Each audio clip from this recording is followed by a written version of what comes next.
Dan visi misi dari paslon nomor urut 3, disilahkan untuk mengambil tempat. 120 detik dari saat Anda berbicara, silakan. Assalamualaikum warahmatullahi wabarakatuh. Salam sejahtera selalu bagi seluruh masyarakat NTB, Batur Sasak, Ndaim Bojo, Tahu Samawa. Saudara-saudaraku sekalian, kita harus bersyukur sebagai masyarakat NTB karena kita punya provinsi yang kaya dan potensinya sangat banyak. Mulai dari tanah yang subur, alam yang indah, tambang ada di mana-mana, manusia yang pekerja keras. Kalau dari 4 indikator ini saja, rasanya tidak mungkin kita menjadi daerah yang miskin. Sayangnya, ironisnya, fakta menunjukkan bahwa sampai hari ini 65 tahun usia NTB, kita belum berhasil keluar dari daftar 10 provinsi termiskin di Indonesia. Dengan IPM 10 provinsi terendah IPM-nya di Indonesia. Lalu apa yang salah dengan semua ini? Yang salah jelas kita tidak mengelola provinsi ini dengan baik dan serius. Kita perlu mengelola provinsi ini dengan baik dan serius. Lalu ke depan bagaimana? Bagi Iqbal Dinda, jalan ke depan ini clear and sound. Jelas dan terang benderang. 1. Prabowo Vision. Visi Prabowo, yaitu ekonomi kerakyatan. Dari rakyat, oleh rakyat, dan untuk rakyat.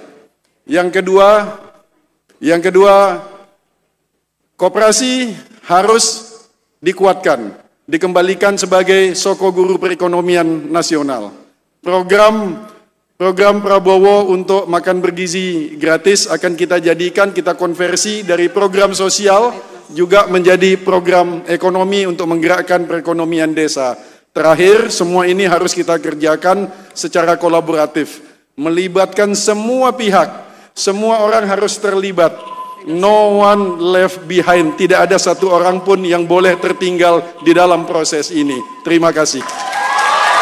Dari awal Iqbal Dinda sudah yakin betul dengan pilihan arah pariwisata, pengembangan pariwisatanya, yaitu pariwisata yang berkualitas, quality tourism, instead of pariwisata yang massal, mass tourism. Karena apa? Karena social cost-nya rendah. Ongkos lingkungannya juga rendah. Karena itu ke depan kita akan mengembangkan 3 strategi.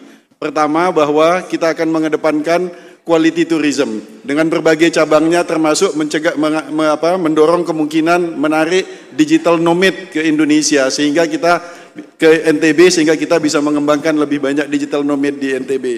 Yang kedua, MICE, meeting insentif convention and event akan kita kembangkan. Kenapa? Karena supaya arus pariwisatawan datang ke NTB itu tidak hanya di bulan Mei sampai dengan September di seasonal tourist, tapi juga dari Januari sampai dengan Desember, sehingga ini akan berpengaruh nanti ke load factor dari penerbangan.